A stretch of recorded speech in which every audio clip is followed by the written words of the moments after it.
Meus amigos, Deus abençoe a vocês, em nome do Senhor Jesus. Eu peço que Ele abençoe abrindo o seu entendimento. Eu peço que o Senhor abençoe você, removendo o que tem bloqueado a sua mente, o seu entendimento. Porque a Bíblia fala, Paulo fala, que o Deus desse século tem cegado o entendimento das pessoas. O Deus desse século é o dinheiro, é Mamon, é a luxúria, o Deus desse mundo. Então esse Deus tem cegado o entendimento das pessoas, que é o diabo. O diabo é o Deus deste século. Ele cega as pessoas. E como é que ele cega?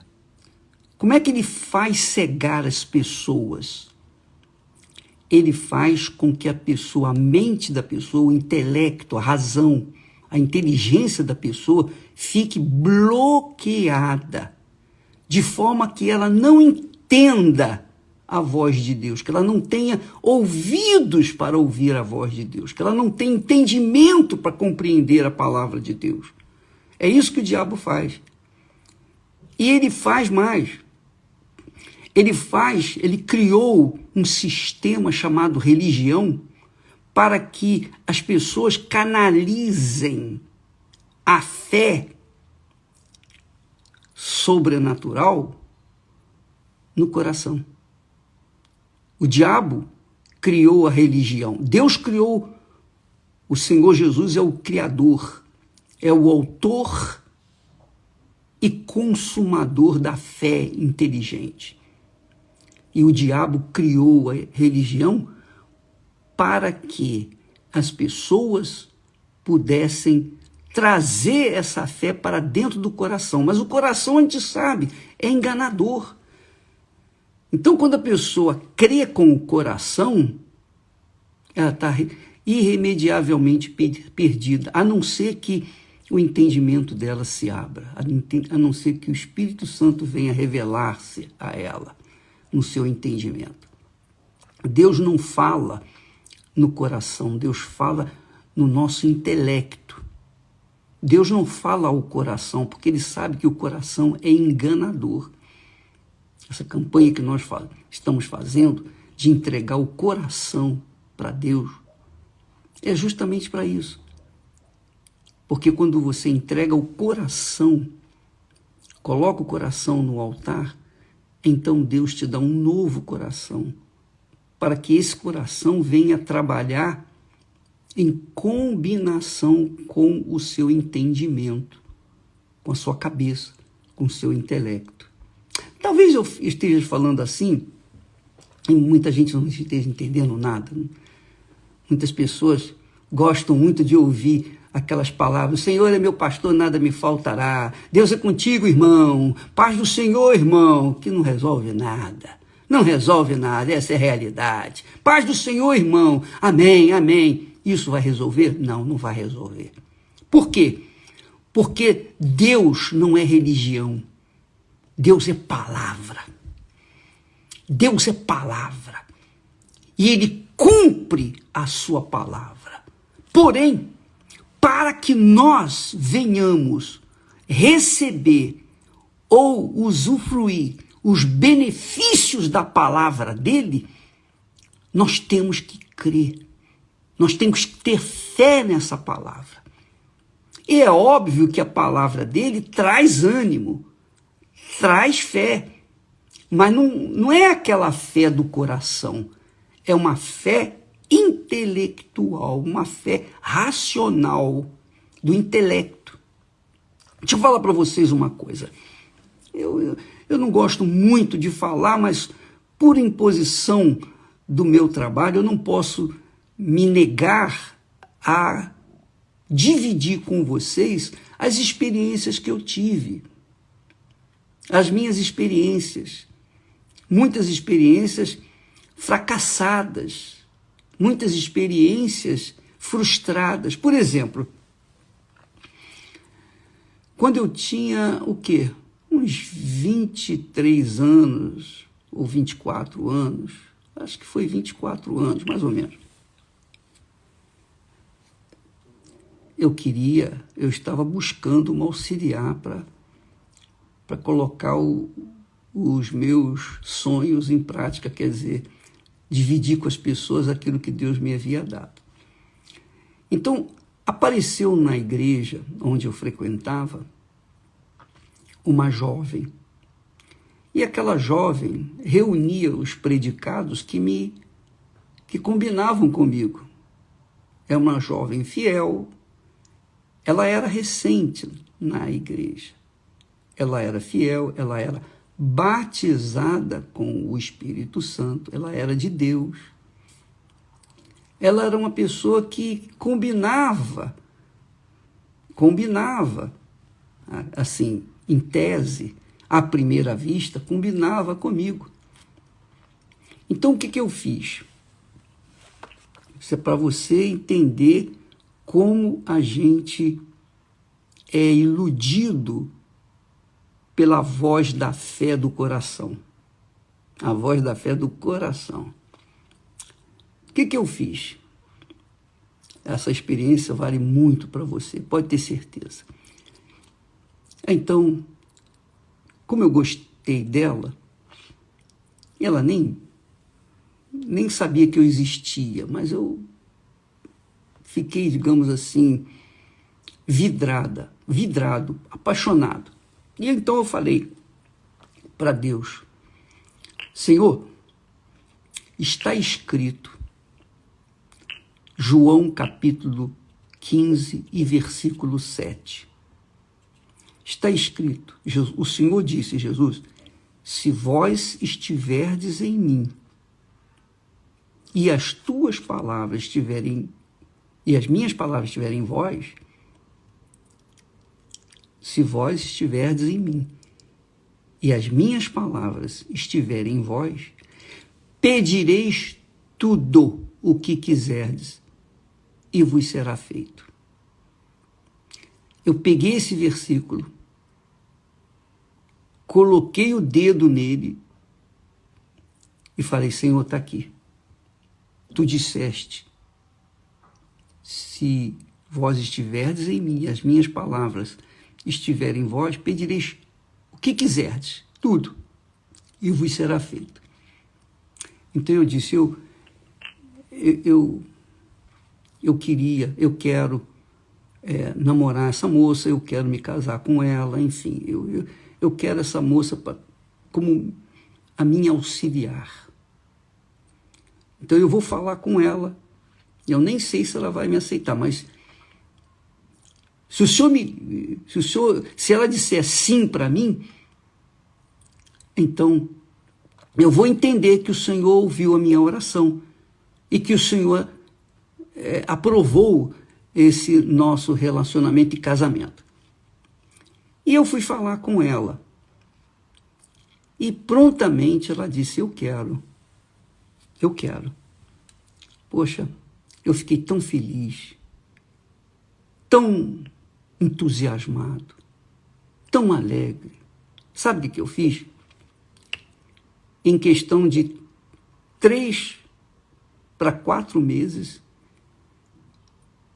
eu já estava aprontando o casamento, já ia me casar com ela em 3, 4 meses. É coisa assim rápida.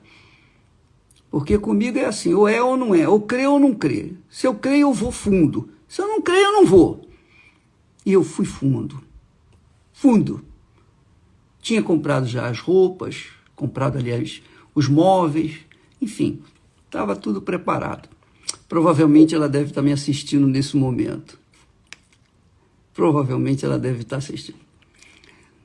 Então, o que aconteceu?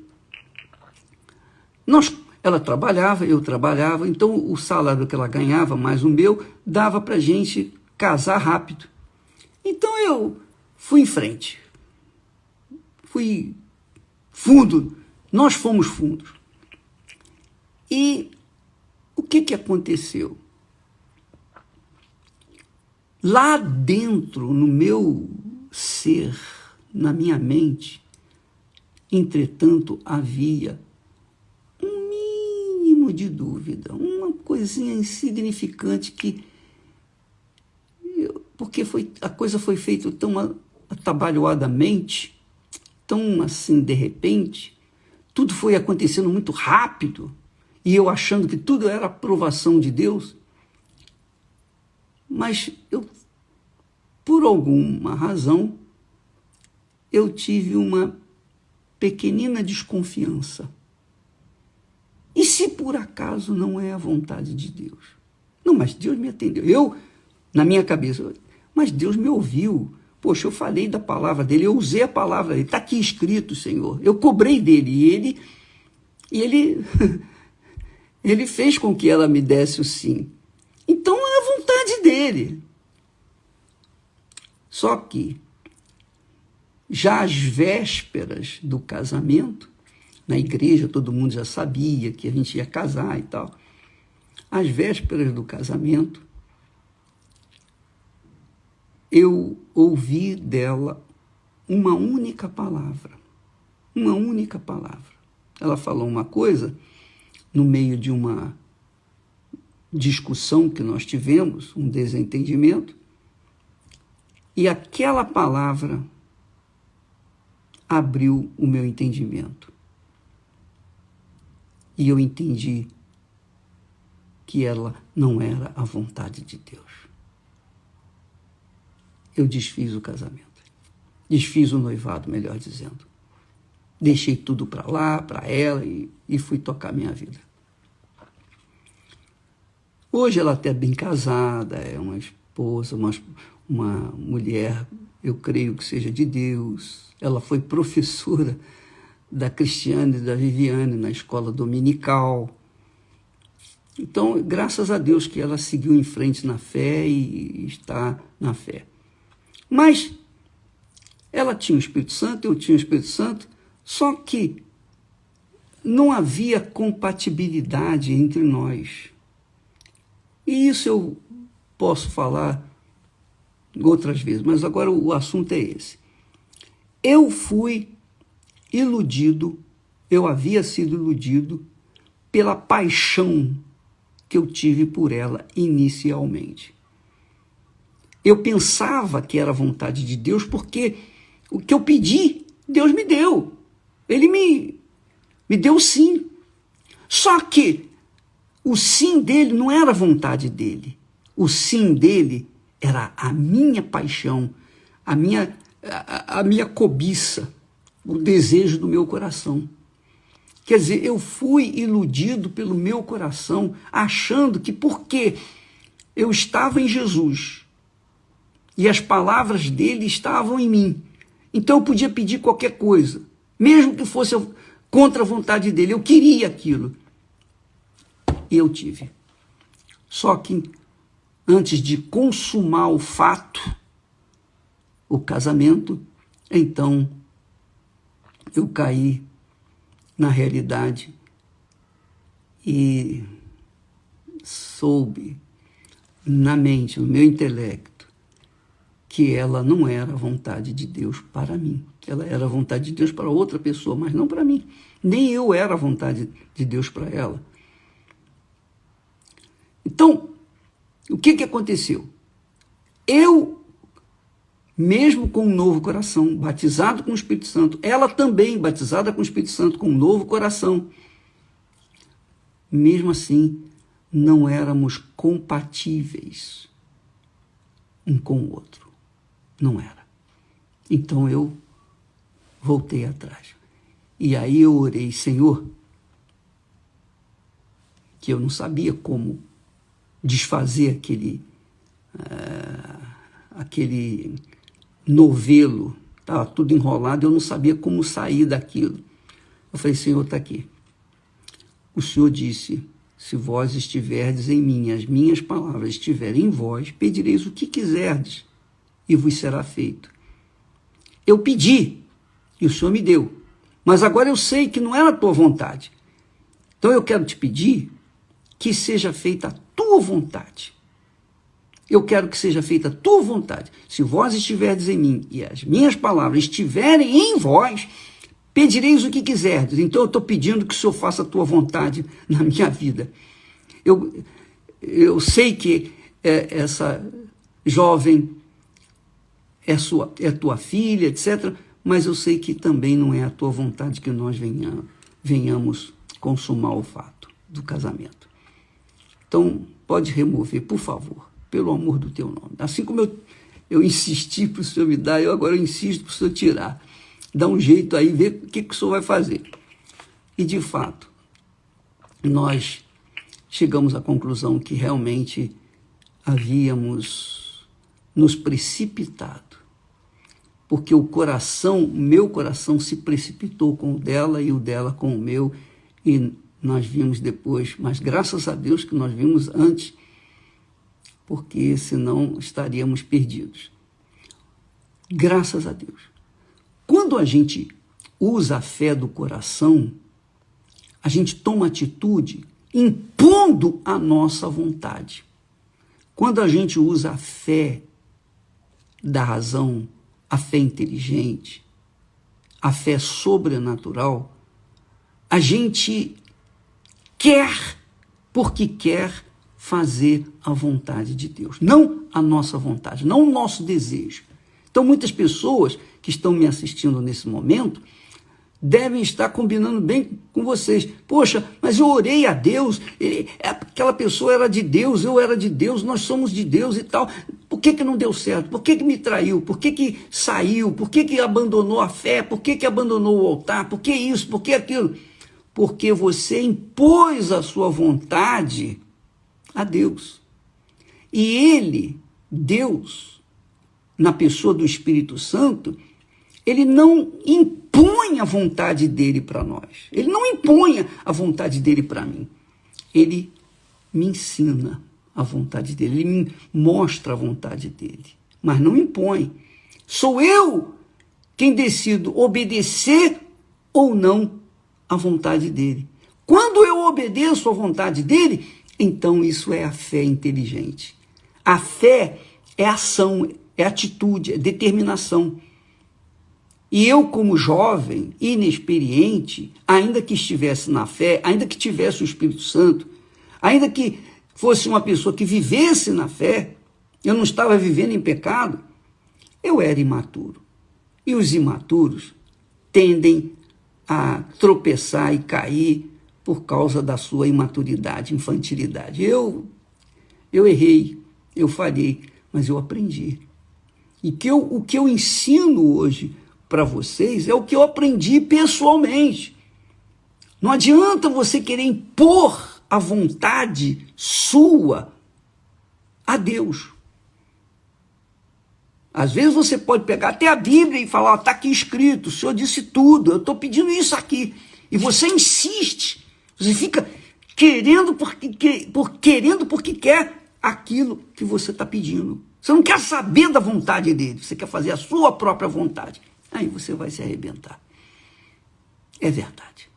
Porque é a vontade dele. Quando nós somos servos, nós não temos vontade.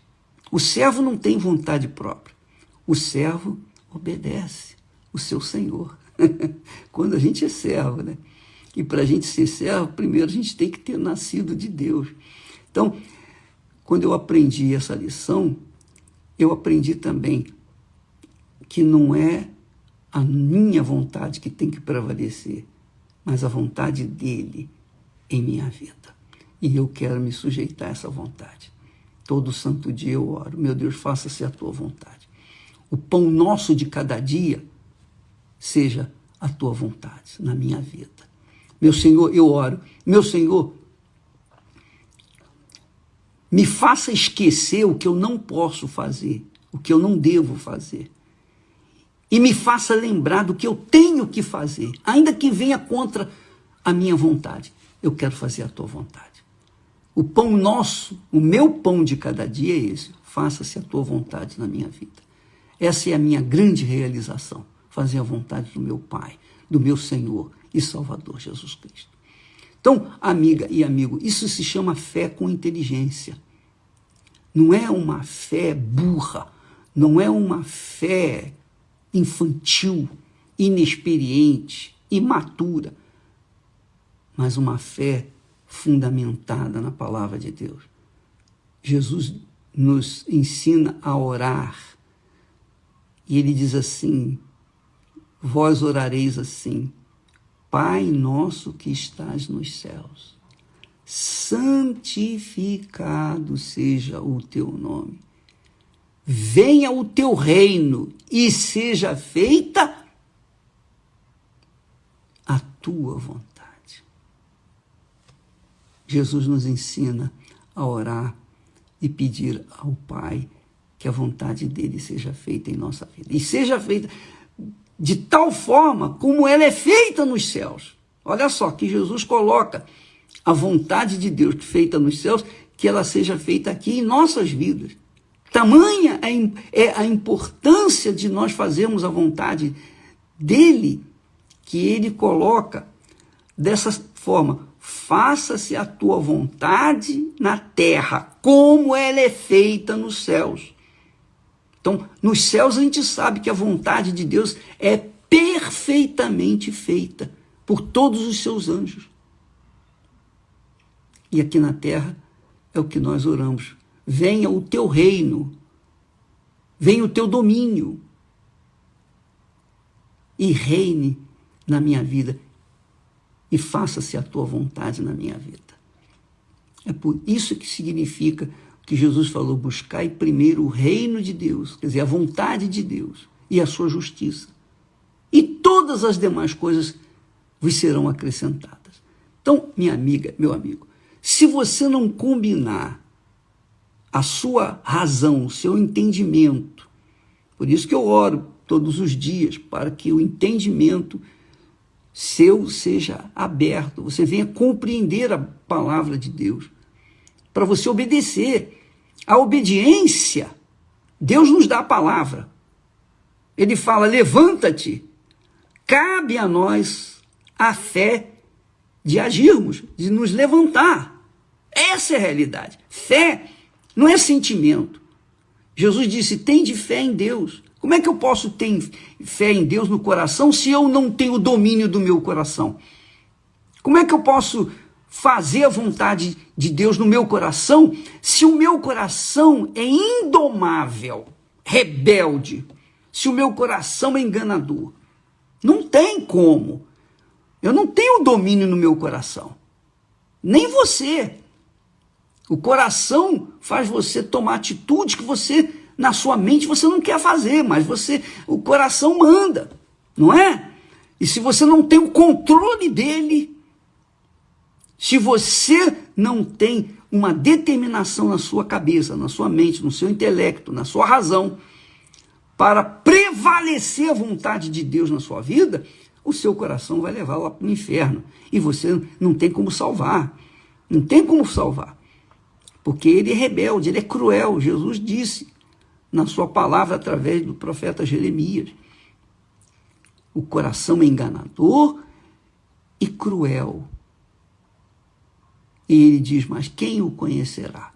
Então, minha amiga e meu amigo, a fé não pode ser processada no coração, porque se for processada no coração, a pessoa vai se arrebentar. E é aí que nascem os fanáticos. O que é o fanático? O fanático é aquele que faz as coisas sem pensar, sem raciocinar, sem medir, sem pesar, sem avaliar. Ela toma decisão levada por um ímpeto do coração. E por isso se arrebenta. Então você vê aí muitos crentes falidos, fanáticos, perturbados, endemoniados, destruídos, fracassados. E são crentes. Porque aderiram a uma religião. O diabo criou a religião justamente para atrair as pessoas que têm fé, para trazer essa fé para dentro do coração e fazê-la dirigir a vida da pessoa dentro do coração, mas dirigido pelo coração. Mas quando essa fé é no intelecto, na cabeça, na razão, a pessoa pensa, raciocina, avalia. Então essa fé é inteligente, essa fé é do Espírito. Deus é espírito, minha amiga, meu amigo. Deus é saber. Deus é inteligência. E ele não aceita, por exemplo, um louvor na base da emoção, do sentimento, do sensacionalismo, porque ele sabe que emoção é pura enganação. Ora, você está cantando, alegre, feliz da vida, mas acontece um problema, vai enfrentar o problema cantando, adorando ou louvando. Vai enfrentar a situação difícil, vai enfrentar um problema na base do coração. Você vai se arrebentar, você não consegue. Sua fé fica fragilizada, sua fé fica minada, contaminada. E você toma a decisão errada. Então a fé é espírito. Jesus, quando disse, tende fé em Deus, ele quer dizer o seguinte, obedeça o que Deus fala. É isso. Eu disse para Josué, levanta-te e tome posse da terra prometida, que eu prometi aos vossos pais. Então isso é fé. Quando ele se levantou, ele agiu a fé na palavra de Deus, na obediência à palavra de Deus. Você, pastor, você que é um oficial de igreja, você que lidera uma igreja, se você não pautar a sua fé na inteligência, na sabedoria, na razão, não é na intelectualidade, não estou falando disso, mas a fé é que você pensa e você age de acordo com a direção que o Espírito de Deus te dá ao seu espírito. Porque Deus é espírito. A comunicação de Deus conosco é espiritual. É do Espírito de Deus para o nosso espírito. É do nosso espírito, quer dizer, da nossa cabeça para o Espírito de Deus. Então a comunicação entre você e o Senhor Jesus é de espírito para espírito, quer dizer, de cabeça para cabeça, de inteligência para inteligência. Não de coração para o espírito. Não é do sentimento, mas do espírito. Se você não entendeu essa mensagem, se você não está entendendo nada do que eu estou falando, é porque você não tem o Espírito Santo, você não entende nada de Deus. Você pode ser um crente há 50 anos, mas se você não entende essas palavras que eu estou falando, é porque você não tem o Espírito Santo. Você tem que buscar, você tem que correr atrás, você tem que ter sede, você tem que correr atrás, você tem que chegar a Deus. Você tem que ir com garra, com fé, com coragem, para que ele venha, então, ao seu encontro.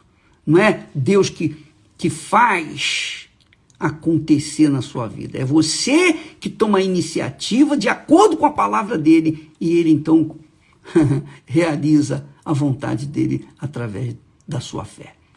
Compreende, amiga e amigo? Então, nesse jejum de Daniel, que nós vamos terminar nesse sábado agora, eu espero que você tenha entendido o propósito da fé. E por que o Espírito Santo vem sobre nós? Por que o Senhor Jesus nos dá a mente dele? Para que essa mente seja forte, resistente aos apelos e paixões do coração. Para que a gente negue a nossa carne, quer dizer, o nosso coração, e venha atender à direção do Espírito Santo. Aí está o segredo da fé inteligente. Essa é a fé que nos faz ser justos diante do Altíssimo e que nos faz ser agraciados por Ele. Isso agrada ao Senhor. Nós vamos ficando por aqui e amanhã estaremos de volta tratando desse assunto. E você que entendeu bem, você vai arrebentar. Você que entendeu isso, essa aula, você vai arrebentar. Você que entendeu. Ainda que você não tenha o Espírito Santo. Mas agora você sabe por que você precisa do Espírito Santo. Você não precisa do Espírito Santo só para falar em línguas. O que adianta você falar em línguas e não entender o que você está falando? É ou não é? O que adianta você profetizar para os outros e não profetizar para si próprio? O que adianta? O que adianta você ter talentos, dons espirituais para os outros e para você não tem. Isso não tem sentido. Então, Deus dá o Espírito Santo como a mente do Senhor Jesus para nos guiar do jeito que Ele guiou o seu Filho Jesus, para que nós cheguemos até o fim e venhamos receber a coroa da vida. Até amanhã, em nome do Senhor Jesus. Bom dia.